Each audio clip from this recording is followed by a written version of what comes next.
Ouverture ce lundi d'une table ronde relative à l'état des lieux des infrastructures en RDC. Des travaux marqués par la présentation des réalisations dans le domaine des infrastructures de base et particulièrement des routes par le ministre national et les ministres provinciaux des ITPR. Il est le troisième candidat président à apposer sa signature sur le code de bonne conduite de la Commission électorale nationale indépendante. Le candidat indépendant Adam Bombolé Intolé a répondu ce lundi à l'appel lancé par la CENI. Une quinzaine de disparus dont des enfants et des dégâts matériels importants. C'est le bilan provisoire de la pluie torrentielle qui s'est abattue cette nuit sur la ville de Chikapa dans la province du Kasaï occidental. Vous suivrez dans ce journal un témoin sur place joint au téléphone ce matin par notre rédaction. Nouvelle édition du journal. Merci de nous rejoindre sur Télé 50 pour l'essentiel de l'actualité. Des dégâts matériels considérables, des morts également. On compte aussi une quinzaine de disparus, dont des enfants. C'est le bilan provisoire de la pluie torrentielle qui s'est abattue sur la ville de Chikapa dans la province du Kasaï occidental dans la nuit de dimanche à lundi. Monsieur Doula, médecin de son état et témoin de l'événement, a été joint au téléphone par Fabien Lumbala. Hier, nous étions surpris par un vent impétueux. C'était vers 19h30 comme ça et vers 20h. La pluie a commencé, c'était une pluie torrentielle. En tout cas, on a connu des dégâts matériels énormes. Je vous dis que c'est presque toutes les maisons de la ville de Chikapa avec ces trois collines qui sont par terre. Et on a connu aussi des pertes en vie humaine, parmi lesquelles on compte de nombreux enfants, qu'on peut compter même à 15 ou 20. Et là même, je me trouve à un deuil d'un jeune garçon âgé de plus de 20 ans. Il est d'ailleurs finaliste et il est décédé. Il a été touché par un arbre. Alors on compte des dégâts en vie humaine et dégâts matériels vraiment très importants. Mais il y a des blessés aussi graves qui sont à l'hôpital général de référence de Kanzala.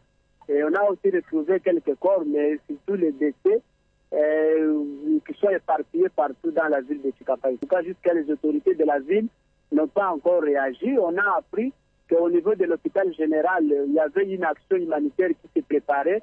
Mais concrètement, sur le terrain, les familles, les victimes sont vraiment abandonnées. Ils sont abandonnés. On ne sent même pas qu'il y a une volonté de la part des autorités. Nous en profitons pour lancer un appel au chef de l'État, Joseph Kabila Kabange, à travers son ministre des Affaires humanitaires, de réagir vraiment rapidement. Sinon, la population est touchée. On n'a jamais connu ce qu'on a connu ici à Chikapa depuis nous sommes dans cette ville.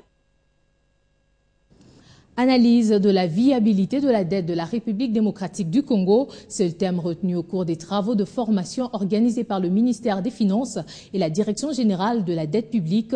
Durant 2 semaines, l'administration congolaise va devoir se familiariser aux analyses de la dette, notamment de la viabilité, afin de développer leur propre outil de gestion. L'ouverture a eu lieu ce lundi à Kinshasa. Nous y reviendrons. Il est le troisième candidat président à apposer sa signature sur le code de bonne conduite de la Commission électorale nationale indépendante. Ce code appelle les candidats à respecter les règles du jeu pour les élections libres, transparentes et apaisées. Le candidat indépendant Adam Bombolé Intolé a répondu ce lundi à l'appel lancé par la CENI après Joseph Kabila et Andeka Djamba. Grace Salambo nous fait le compte rendu. Pendant que l'UDPS hésite encore, les candidats présidents de la République se précipitent au bureau de la Commission électorale nationale indépendante pour apposer leur signature sur le code de bonne conduite en vue de garantir les élections apaisées en RDC. C'est le cas du candidat indépendant Adam Bombolé Intolé qui a effectué les déplacements du bureau de la CENI sur le boulevard du 30 juin dans la commune de La Gombe pour s'adonner à cet exercice. Adam Bombolé reconnaît la valeur intrinsèque du code de bonne conduite en cette période préélectorale. Ceux qui ont la force publique avec eux, ils doivent aussi respecter les mêmes codes que nous autres qui venons dans ces élections pratiquement de bonne foi. Nous devons tous militer pour un Congo en paix, un Congo apaisé pour le développement de ces pays.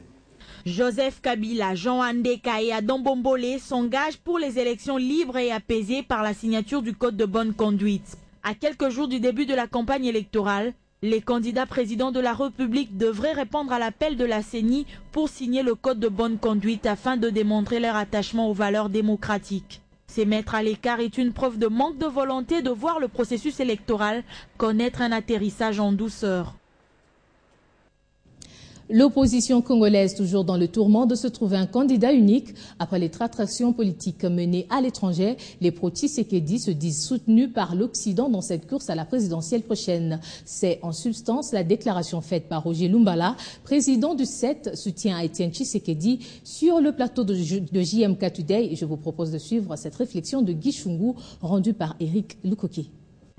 Voici ce à quoi pense l'opposition pro-Tshisekedi au sujet de sa candidature à la présidentielle de novembre prochain. Nous sommes d'accord que ces gens-là donnent le pouvoir à M. Étienne Tshisekedi. Qui ne sait pas que la loi du plus fort est toujours la meilleure? Vous avez vu ce qui s'est passé en Côte d'Ivoire, vous avez vu ce qui s'est passé en Libye.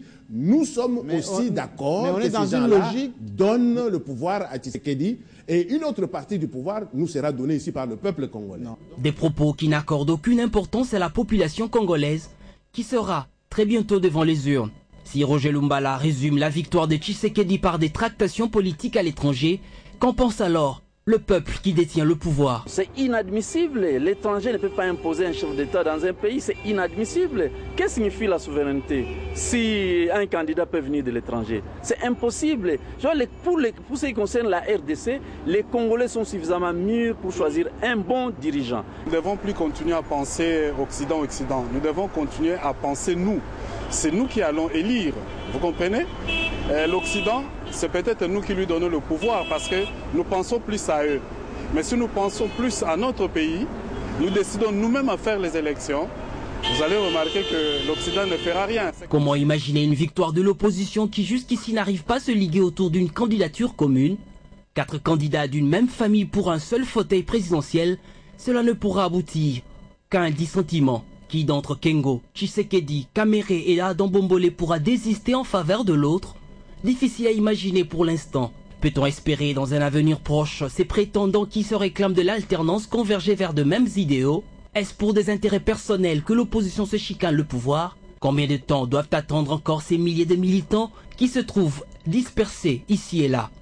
Tandis que l'opposition tergiverse encore, le compte à rebours est enclenché.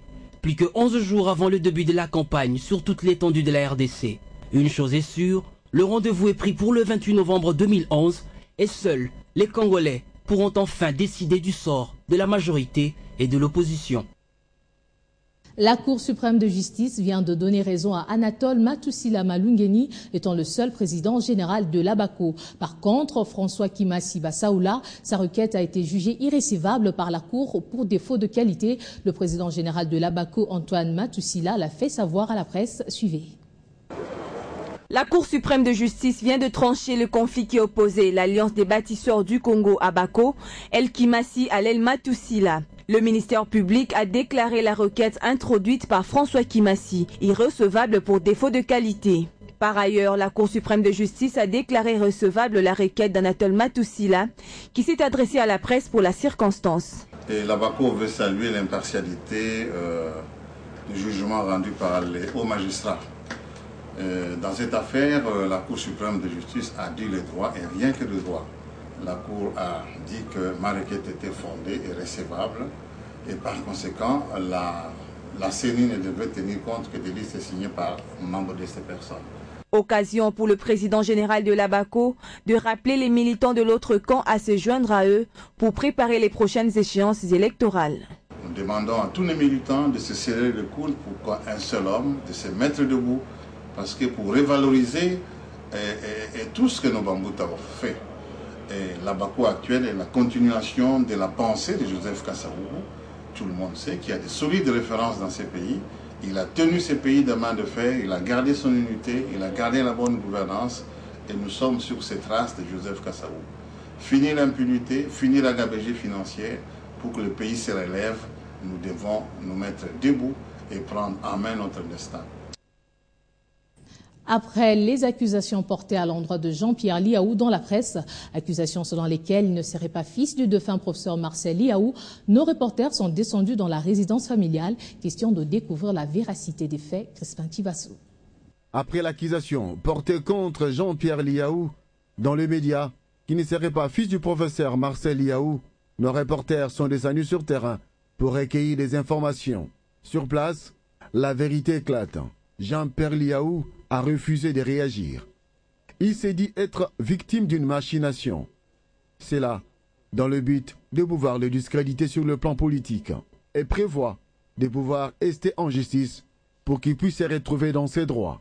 Mais du moins, les jeunes du quartier habitant l'avenue Mangengenge, commune Ngaliema, ont réagi, témoignant connaître Jean-Pierre Liaou comme étant fils légitime du professeur Liaou et ses sœurs. Ceci dénote d'une contre-campagne à l'entame des élections de 2011. Stupéfait, la sœur cadette du professeur Marcel Liaou, Eleonore Liaou, confirme bel et bien que Jean-Pierre Liaou est le fils du professeur Liaou, aujourd'hui décédé. Trouvés sur place, Daniel et Nathalie Liaou se disent également indignés et ils en appellent à la paix avec leurs sœurs pour que le bon climat puisse régner dans la famille qui aujourd'hui a été mise en moule par les pécheurs en eau trouble. Direction province, après l'inauguration de l'école technique dans la province du Sud Kivu, précisément à Uvira, Marie-Olive Lembe Kabila a pris la route pour le Massissi.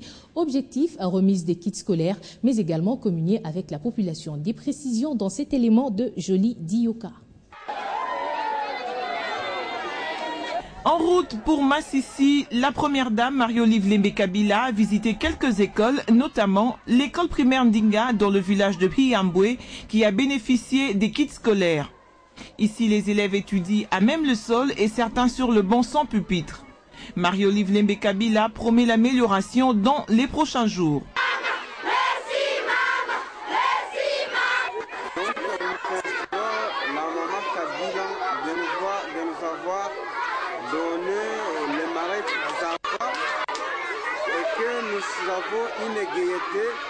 Après cette étape, direction Massissi Centre où elle a été accueillie en grande pompe.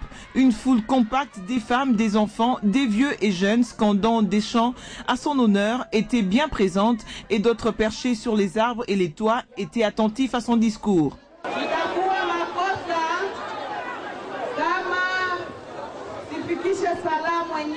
Alibatumia baba yenu Joseph Kabila Kabange. Jambo yake hii. Kitu cha kwanza ni barabara amesema. Kitu cha pili amesemea Quran. Kitu cha tatu amesema masomo. Des promesses qu'elle doit réaliser sans aucun doute, a-t-elle affirmé.